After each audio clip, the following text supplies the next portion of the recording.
Friends, మీరు money heist series చూసారా? ఒకవేళ అందులో మీకు ప్రొఫెసర్ రోల్ అత్యంత ఎక్కువగా నచ్చి ఉంటే ఈ వీడియో మీకోసమే.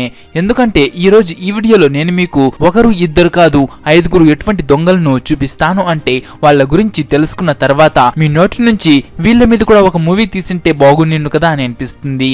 చేతిలో ఎటువంటి ఆయుధాలు లేకుండా, ఎటువంటి వైలెన్స్ చేయకుండా 500 కోట్ల రూపాయలను దొంగిలించడంతో పాటు సీట్లో నుండి కదలకుండా ప్లేన్ ని హైజాక్ చేసి $2 లక్షల ను తీసుకుని పారాషూట్ ద్వారా కిందకు దూకేసి మాయమైన ఈ దొంగల పనులను చూసిన తర్వాత ప్రొఫెసర్ మీకు ఒక నార్మల్ దొంగ అని అనిపిస్తుంది.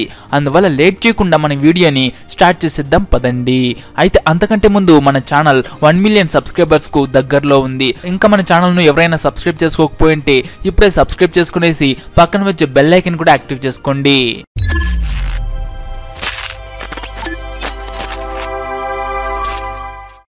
డిబి కూపర్ నవంబర్ 24, 1971న డాన్ కూపర్ అనే ఒక వ్యక్తి ఓరెగన్లోని పోర్ట్లాండ్ నుండి వాషింగ్టన్లోని సియాటెల్ కు వెళ్లడానికి ప్లేన్ లోకి ఎంటర్ అవుతాడు. వెళ్లి ప్లేన్ యొక్క లాస్ట్ సీట్ లో కూర్చుంటాడు. ఎప్పుడైతే ప్లేన్ గాల్లోకి ఎగురుతుందో అప్పుడు కూపర్ ఒక ఎయిర్ హోస్టెస్ ని సైగ చేసి తన దగ్గరకు రమ్మని పిలిచాడు. ఎయిర్ హోస్టెస్ తన దగ్గరకు వచ్చిన తర్వాత కూపర్ తన సూట్ కేస్ ని ఓపెన్ చేసి చూపించాడు. చూస్తే అందులో బాంబుంది. కూపర్ తన దగ్గర బాంబుందని చెప్పి ఎయిర్ హోస్టెస్ ను నువ్వు నా పక్కనే ఉన్న సీట్ లో కూర్చో అని చెప్పాడు.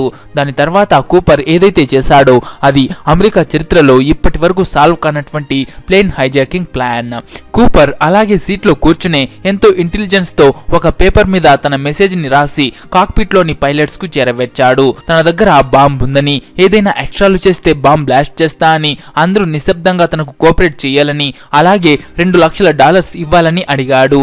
$2 లక్షల అంటే ఇప్పటి మన కరెన్సీ ప్రకారం దాదాపు 1,50,00,000. వాటితో పాటు అతను 2 పారాషూట్స్ కూడా పంపించమని చెప్పాడు. ఇక వారు ఈ విషయాన్ని వెంటనే ఎయిర్లైన్స్ అఫీషియల్స్ కి చేరవేర్చారు. అంటే కూపర్ తన సీట్ లో నుంచే కదలకుండానే ప్లేన్ ని హైజాక్ చేశాడు. ప్లేన్ లో కూర్చున్న 30 మంది ప్యాసింజర్స్ లో నుంచి ఒక్కరికి కూడా ఈ విషయంగా ఎటువంటి అనుమానం రాలేదు.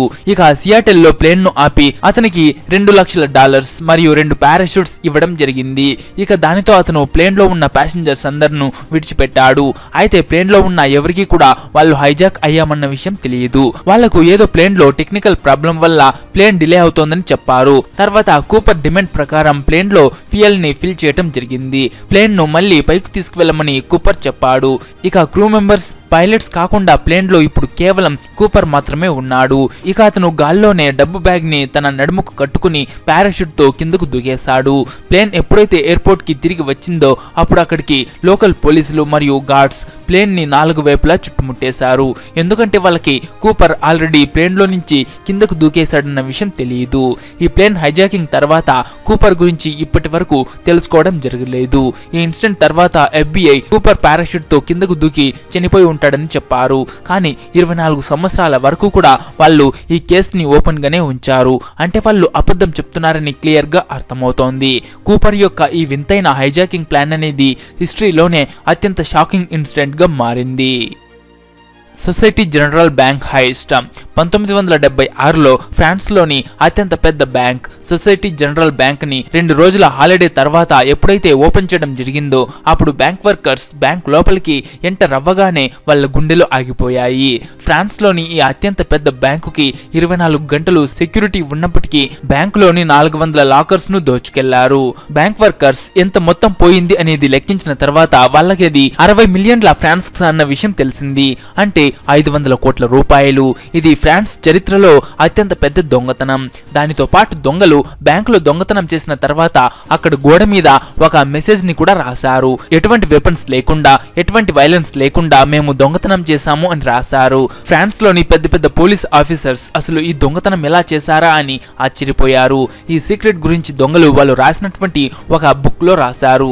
అందులో వాళ్ళు ఈ దొంగతనం గురించి క్లియర్ గా చెప్పారు. ఆ దొంగ పేరు ఆల్బర్ట్ స్పగారీ. ఈ దొంగతనం చేయడం కోసం ఆల్బర్ట్ తన కోసం బ్యాంక్ లో ఒక పెద్ద లాకర్ ను తీసుకున్నాడు. దాని ద్వారా బ్యాంక్ లోపలికి వెళ్ళడానికి రావడానికి ఈజీగా మార్గం దొరికింది. తర్వాత అతను ఒక టన్నెల్ ను తవ్వి వాల్ట్ ఫ్లోర్ లోకి ఎంటర్ అయ్యాడు. ఆల్బర్ట్ దీనికోసం ఎంతో మంది ప్రొఫెషనల్ దొంగలను మరియు క్రిమినల్స్ ను హైర్ చేసుకున్నాడు. బ్యాంక్ దగ్గరలో ఉన్న ఒక మ్యాన్ హోల్ నుంచి వాల్ట్ ఫ్లోర్ వరకు 8 మీటర్ల పొడవు అంటే 26 అడుగుల పొడవైన సొరంగాన్ని తవ్వారు. దీనికోసం వాళ్ళు 2 నెలలు గడిపారు. ఇక జూలై 16, 1976న వారు ఈ దొంగతనాన్ని చేశారు. ప్రొఫెషనల్ హ్యాకర్స్ సహాయంతో బ్యాంకులోని టోటల్ సెక్యూరిటీని జామ్ చేశారు. ఈ విధంగా 60 మిలియన్ల ప్రాన్స్ ని దొంగలించడంలో సక్సెస్ అయ్యారు. ఈ దొంగతనం ఎంత తెలివిగా జరిగింది అంటే ఫ్రాన్స్ లోని పోలీసులు దీనికి సంబంధించి ఏ దొంగను కూడా పట్టుకోలేకపోయారు. కానీ ఎప్పుడైతే ఆల్బర్ట్ ఒక బుక్ ని రాశాడో అందులో అతను పొరపాటున ఈ దొంగతనం గురించి ప్రస్తావించాడు. దానివల్ల ప్రపంచానికి ఈ దొంగతనం వెనుక ఉన్న మాస్టర్ మైండ్ ఆల్బర్ట్ అన్న విషయం తెలిసింది. కానీ ఎటువంటి ఆధారాలు లేనందున ఫ్రాన్స్ పోలీసులు ఆల్బర్ట్ ని పట్టుకోలేకపోయారు. ఈ దోపిడీలో 20 మంది వ్యక్తులు పాల్గొన్నారు. అయితే కొంతకాలానికి వారిలో 6 మందిని అరెస్ట్ చేశారు. కానీ ఆల్బర్ట్ ని మాత్రం పట్టుకోలేకపోయారు. Harry Winston robbery. ప్యారిస్ లో ప్రపంచం మొత్తంలోని అత్యంత famous jewellery store Harry Winston ఉంది. ప్రపంచంలోని చాలా గొప్ప గొప్ప వాళ్ళు అక్కడికి జ్యువెలరీ కొనాలని వెళ్తారు. అయితే అది డిసెంబర్ 2008 సాయంత్రం 4 అందమైన అమ్మాయిలు ఈ స్టోర్ లోకి వెళ్తారు. అది స్టోర్ క్లోజ్ అయ్యే టైం. ఏ షాప్ ఓనర్ అయినా తన కస్టమర్స్ షాప్ నుండి సంతోషంగా బయటకు వెళ్లాలని అనుకుంటాడు. ఆ విషయం మనందరికీ బాగా తెలుసు. అందువల్ల ఆ స్టోర్ మేనేజర్ వాళ్ళని చూసి జ్యువెలరీ కొనేందుకు వాళ్ళకు ఒక ఛాన్స్ ఇస్తాడు. అప్పుడు ఆ 4 అమ్మాయిల్లో నుండి 2 అమ్మాయిలు తమ బ్యాగ్ లో నుంచి గన్ను బయటకు తీశారు. మరో అమ్మాయి తన చేతిలో గ్రెనేడ్ ను పట్టుకుంది. అలా గన్స్ అండ్ గ్రెనేడ్స్ తీసుకుని వాళ్ళను బెదిరించడం స్టార్ట్ చేశారు.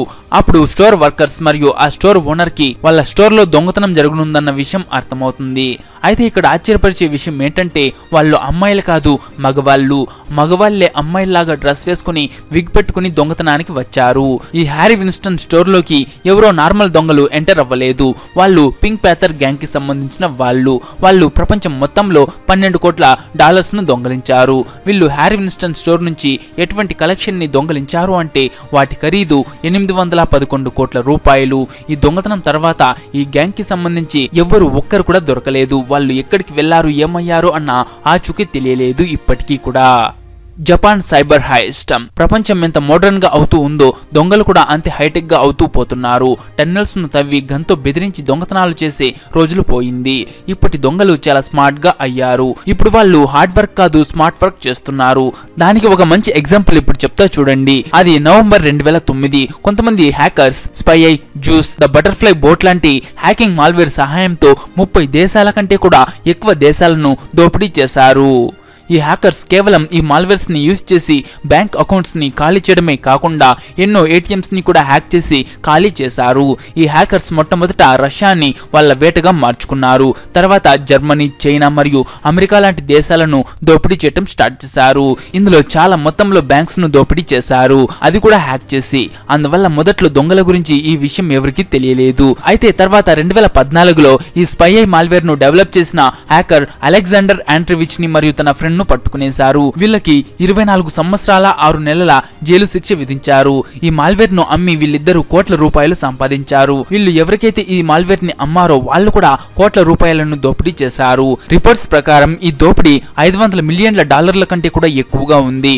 అంటే 4000 కోట్ల రూపాయల కంటే ఎక్కువ. Beirut heist.